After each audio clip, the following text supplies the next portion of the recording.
just a second.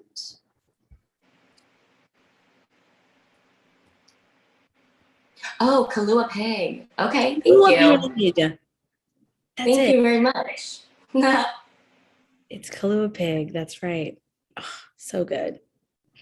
I want to go to Hawaii now. Come over. Come over real quick. I'll fly in tomorrow morning. No problem. You know. See you there. I know. Actually, I'm leaving tomorrow. I'm so sad. It was a very quick trip. It was just like a 3-day situation. Oh, that's so great. Good for you.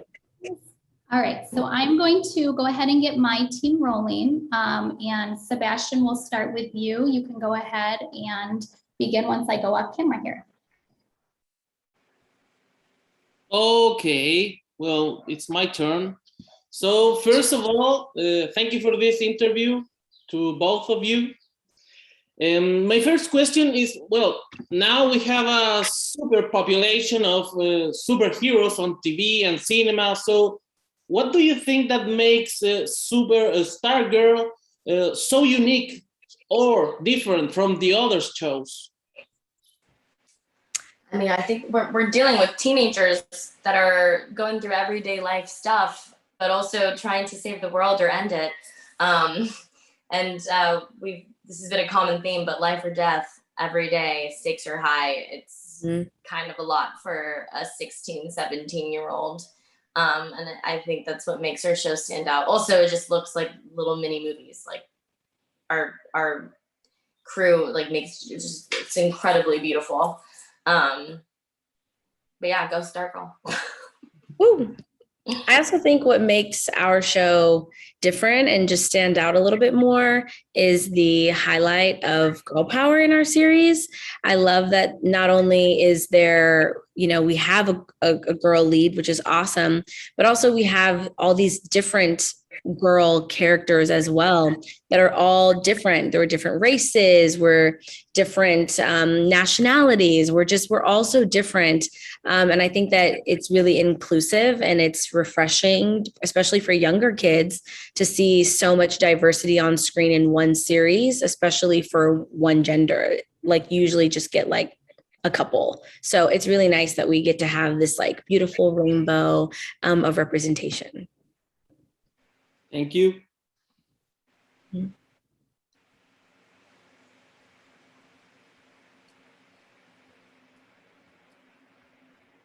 Alvaro, you can go ahead and go next.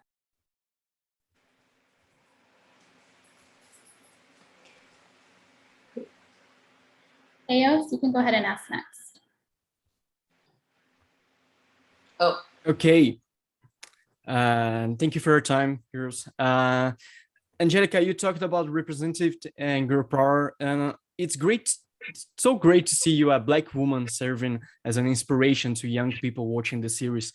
Can you talk a little bit about this responsibility? Yeah, absolutely. Well, thank you, first of all. And also, yeah, I find a very large responsibility playing a female Black superhero, especially a character that was traditionally a white male.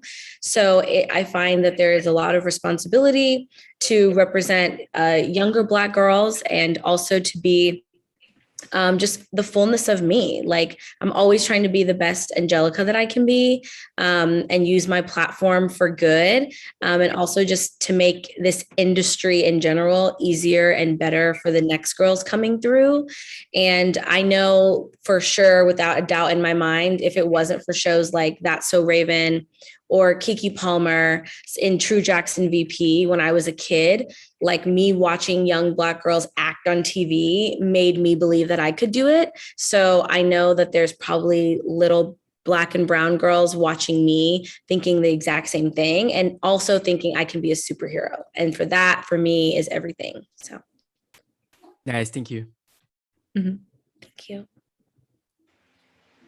Daniela, you can go ahead and go next. Okay. Hi, guys. Thank you so much for your time.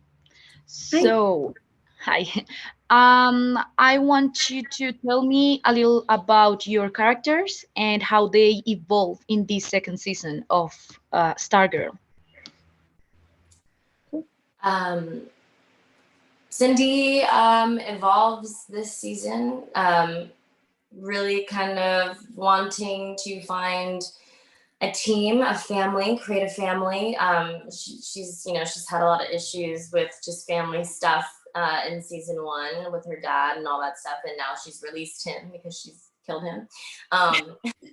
So now it's you're gonna see her kind of struggle back and forth with Eclipso and just the whole power play when it comes to that, as well as just really trying to figure out how to come to terms with the fact that she doesn't have a mom, and how she really wishes that she had a motherly figure to kind of guide her. So it's a little sad, but it's I think there's a light at the end of the tunnel. For me, for Beth, there is for starters, Beth is, she plays Dr. Midnite. She's super intelligent. She's kind of the brains of the operation. She is a member of the JSA, a proud member, and she is friends with all of the peoples. She just loves everyone. She loves everyone and everything, including her parents. And in second season, we dive into a lot of character development for Beth. We get to see a lot more of a struggle for Beth, actually, and a lot of change for Beth, especially after she lost her best friend, Chuck, after season 1, when Icicle shattered her goggles.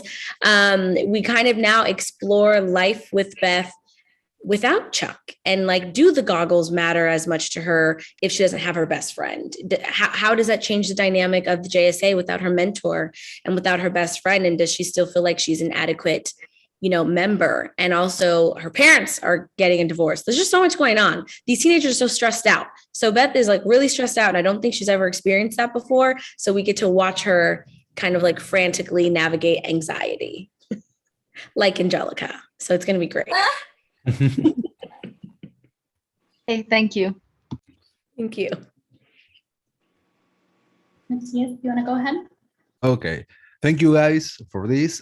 One for Meg and one for Angelika. Meg, for me, your character is the main villain this season, or at least that we have seen so far. Do you feel that way, that you are the villain of this story?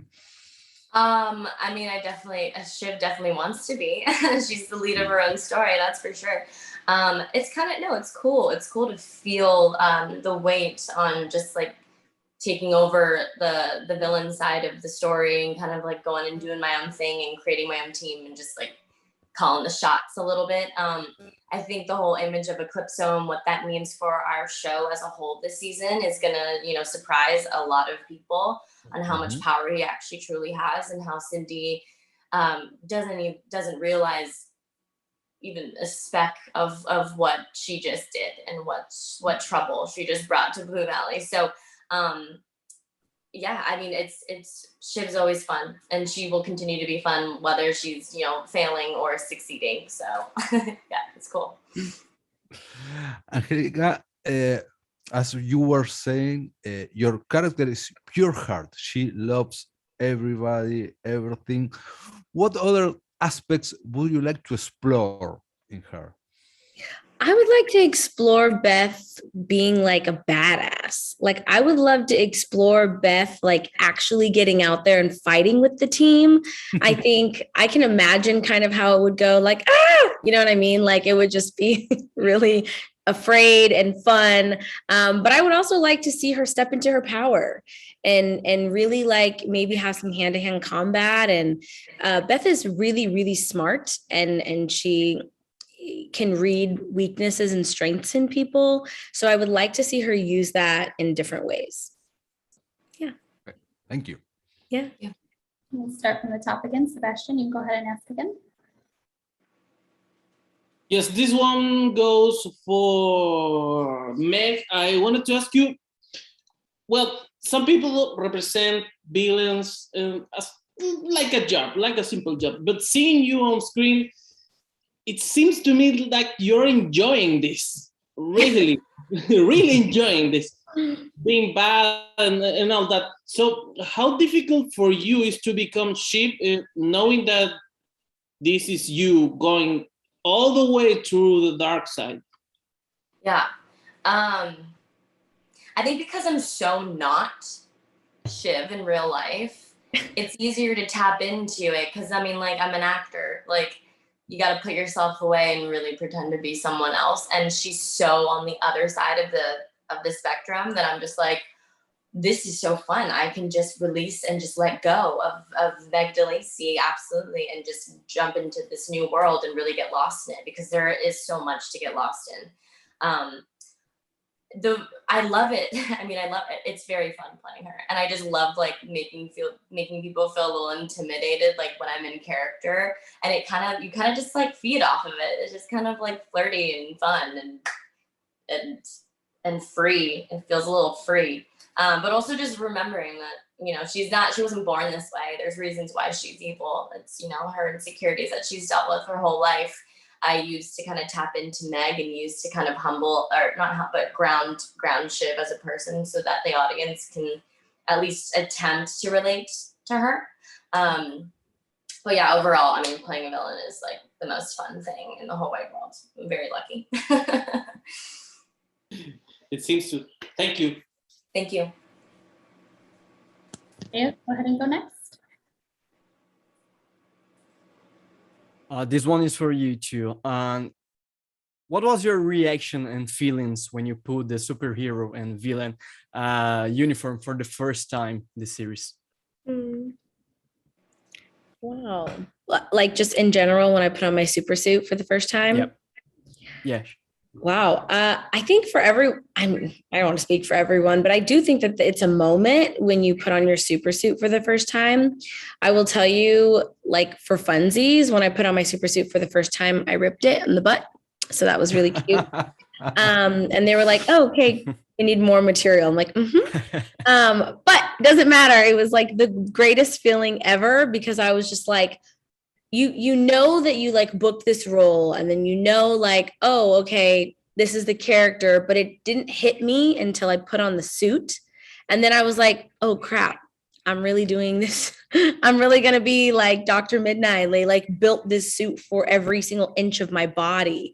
So it's a really exhilarating feeling. I actually feel like I got more of that when I put on the cowl that covers all of my head, because we did this like crazy mold of my face and of my head. And so when I put that on, and it's only my face. Like you can't put your face in there. You know what I mean? That's a crazy thing to think about. Like, wow, this is only for my head. So that was great. What about you, Meg? How custom they make these suits is incredible, and the money and time and focus and just it's so specifically yours. And I think it's such a blessing to have this piece of this suit of armor that is just all for you. Putting it on, I mean, not gonna lie, you know, it's tight for a while, and then once you kind of like fall for the first time, or like kick someone, or you know, rip a shoulder blade out or something, you know, it starts to kind of you start to mold a little bit more. You feel powerful for sure. You feel very powerful. When we did do that mold casting of our head, and that was so like scary to me. I'm like a little claustrophobic, and I was just like no one told me that I needed to sit here for 45 minutes. Right. And like not be able to see anything and just breathe out of my nose. Like it was no one warns you at all. You just show up. So it was nuts. They probably did it on purpose, because they don't want you to like chicken out and like run away. Yeah. That was crazy though. But it is such a gift to be able to have a suit, and also, you know, who has a suit? Who has a suit? No one. Just to say I have a super suit is like. And they have multiple. It's not even just one. They have like 3. Cool. Thanks. Yeah. Daniela, you can go ahead. Okay, so I want to ask you, both of you, did the pandemic affect the recording of this season of the show? And if it did, what was it like for you to work in a middle of the pandemic? Wow. I think we were very lucky to be able to work during a pandemic. I mean, I think everyone on our show did as much as they could to make it feel normal, which was difficult because we were kind of like the guinea pigs of this whole season of shows rolling out and getting back onto a routine. They were very diligent, like testing every day and masks. I mean, I was a little nervous about the mask thing just because, not to wear a mask, but more so connecting with someone and like having an organic conversation on set and like allowing you to really like just connect with a stranger on set and see them every day. But those organic conversations still existed. Everyone like did their part. Everyone, loved what they do consistently throughout the whole pandemic. I mean, as a cast, when we were living our lives outside of the show, it was a little like nerve-wracking because vaccines weren't out yet. So we were like, do we go out, or like maybe you should just come over to my house, or maybe we need to find like a restaurant with a patio and not go inside places. Like that was a little nerve-wracking. But I mean, everyone was feeling that. Not even just someone who was working on a show. It was kind of weird though, like being like, oh no, because if you test positive and bring it to set, like the whole schedule is changed and it's all your fault. So that was a little strange. Yeah, I agree with Meg. I think my only real fear was like, I don't want to be the person to get COVID and shut this whole production down.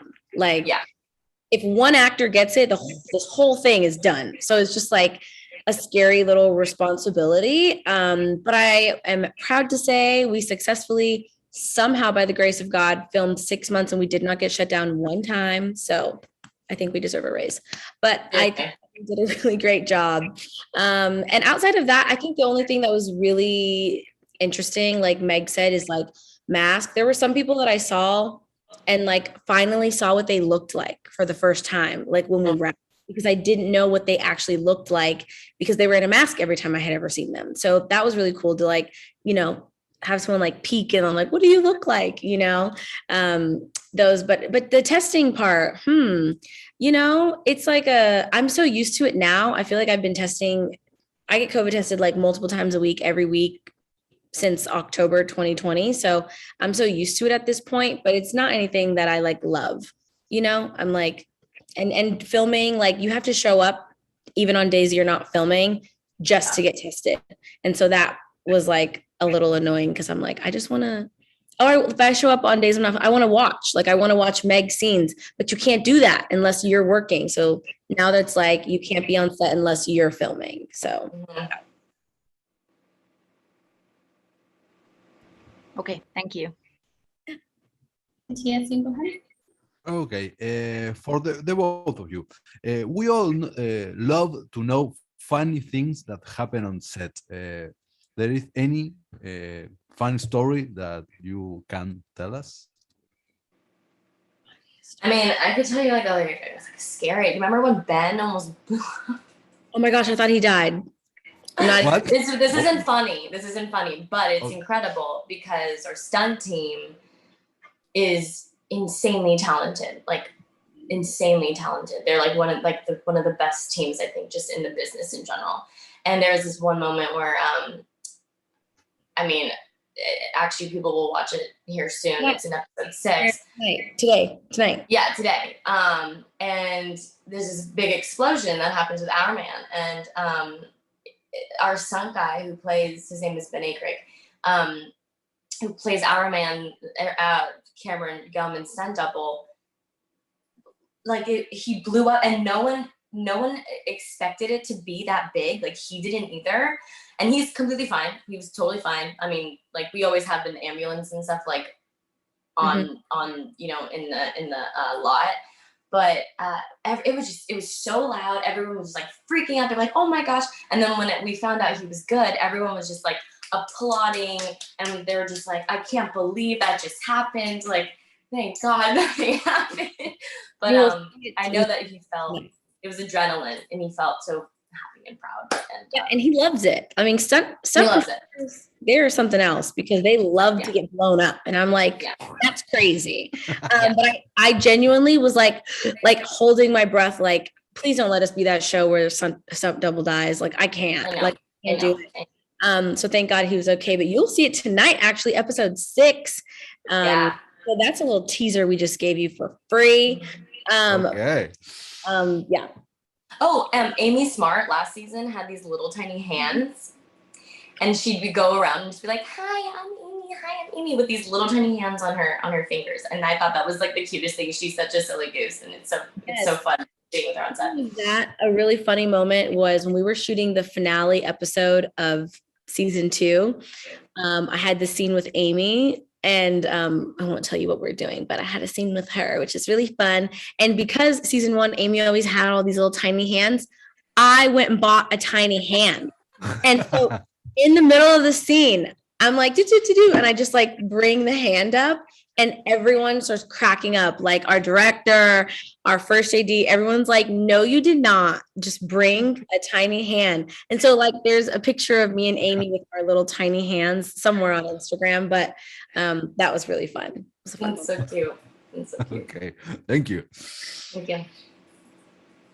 Okay, guys, unfortunately, that's all the time that we have. So we're going to go ahead and wrap up. Oh, it was so nice meeting you all. Thank you so much. Thank you for your time. Thank Thank you. you. It was so nice meeting all of you. You're so great. Thanks so much. Thank you very much, girls. Enjoy your day. Thank Good you. show. Bye. Thank you. Guys, I'll move back to hospitality.